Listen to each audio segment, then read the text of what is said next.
నమస్తే అండి. కే సత్యవతి భక్తి పాటల ఛానల్కు స్వాగతం. కార్తీక పురాణము 6వ అధ్యాయము.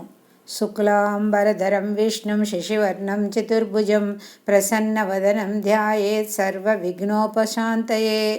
దీపదాన విధి మహస్యము. ఓ రాజశ్రేష్ఠుడా, ఏ మానవుడు కార్తీక మాసం నెల రోజులు పరమేశ్వరుని శ్రీ మహావిష్ణువుని పంచామృత స్నానం చేయించి కస్తూరి కలిపిన మంచి గంధపు నీటితో భక్తిగా పూజించునో అట్టి వానికి అశ్వమేధ యాగము చేసినంత పుణ్యము దక్కును. అటులనే ఏ మానవుడు కార్తీక మాసమంతయు దేవాలయమునందు దీపారాధన చేయునో వానికి కైవల్యము ప్రాప్తించును. దీపదాన చేయుట ఎటులనన పైడపర్తి తానే స్వయంగా తీసి శుభ్రపరిచి ఒత్తులు చేయవలేను. వరిపిండితో గాని గోధుమ పిండితో గాని ప్రమిద వలె చేసి ఒత్తులు వేసి ఆవు నెయ్యి వేసి దీపము వెలిగించి ఆ ప్రమిదను బ్రాహ్మణులకు దానమియ్యవలెను. శక్తి కొలిది దక్షిణ కూడా ఇవ్వవలెను.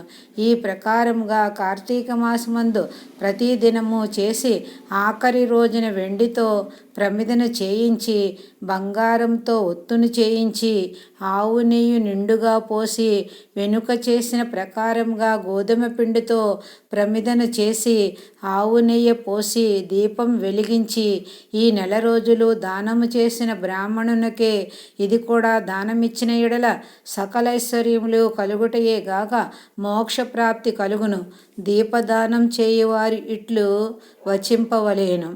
సర్వజ్ఞానప్రదం దివ్యం సర్వసంపత్సుఖావహం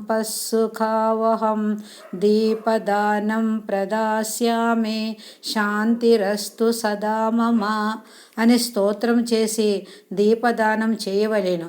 దీని అర్థమేమనగా అన్ని విధముల జ్ఞానము కలుగు చేయునదియు సకల సంపదలు నిచ్చునదియగు ఈ దీపదానము చేయుచున్నాను, నాకు శాంతి కలుగగాక అని అర్థము.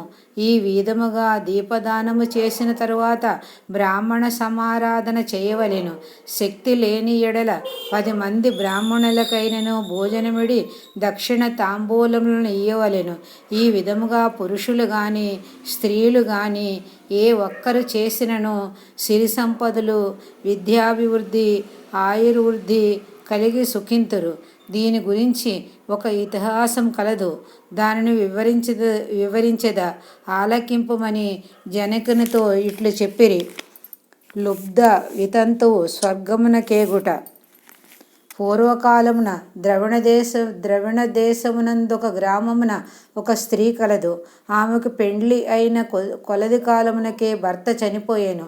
సంతానము గాని ఆఖరికి బంధువులు గాని లేరు. అందుచే ఆమె ఇతరుల ఇండ్లలో దాసి పని చేయుచు అక్కడనే భుజించుచు ఒకవేళ వారి సంతోషం కొలది ఏమైనా వస్తువులు ఇచ్చిన ఎడల ఆ వస్తువులను ఇతరులకు హెచ్చు ధరకు అమ్ముకొనుచు ఆ విధముగా తన వద్ద పోగైన సొమ్మును వడ్డీలకు ఇచ్చి మరింత డబ్బును కూడబెట్టుకొనుచు దొంగలు దొంగలించి తీసుకువచ్చిన వస్తువులను తక్కువ ధర కొని ఇతరులకు ఎక్కువ ధరకు అమ్ముకొనుచు సొమ్ము కూడబెట్టుకొనుచుండెను.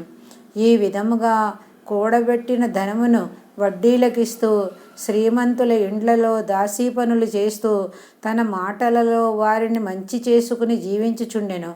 ఎంత సంపాదించిననేమి ఆమె ఒక్క దినము కూడా ఉపవాసము గాని దేవుని మనసారా ధ్యానించడు గాని చేసి ఎరుగదు.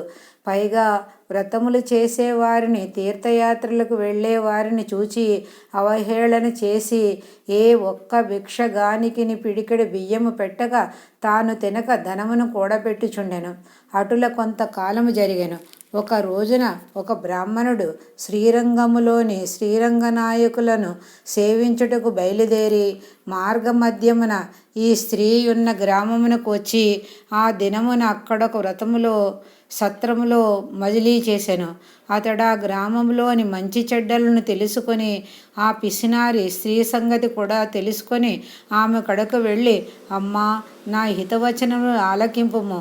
మీకు కోపము వచ్చినా సరే నేను చెప్పుచున్న మాటలను ఆలకింపుము. మన శరీరములు శాశ్వతము కాదు, నీటి బుడగ లాంటివి. ఏ క్షణములో మృత్యు మనలను తీసుకొని పోవునో ఎవరూ చెప్పలేరు. పంచభూతములు సప్త ధాతువులతో నిర్మించబడిన ఈ శరీరములోని ప్రాణము జీవము పోగానే చర్మము మాంసము కుళ్ళి దుర్వాసన కొట్టి అసహ్యంగా తయారగును. అటువంటి ఈ శరీరాన్ని నీవు నిత్యమని భ్రమించుచున్నావు. ఇది అజ్ఞానంతో కూడిన దురాలోచన తల్లి. నీవు బాగా ఆలోచించుకొనుము. అగ్నిని చూచి మిడత దానిని తినేద్దామని భ్రమించి దగ్గరకు వెళ్ళి భస్మమగుచున్నది. అటులనే మానవుడు కూడా ఈ తనువు శాశ్వతమని నమ్మి అంధకారంలో పడి నశించుచున్నాడు.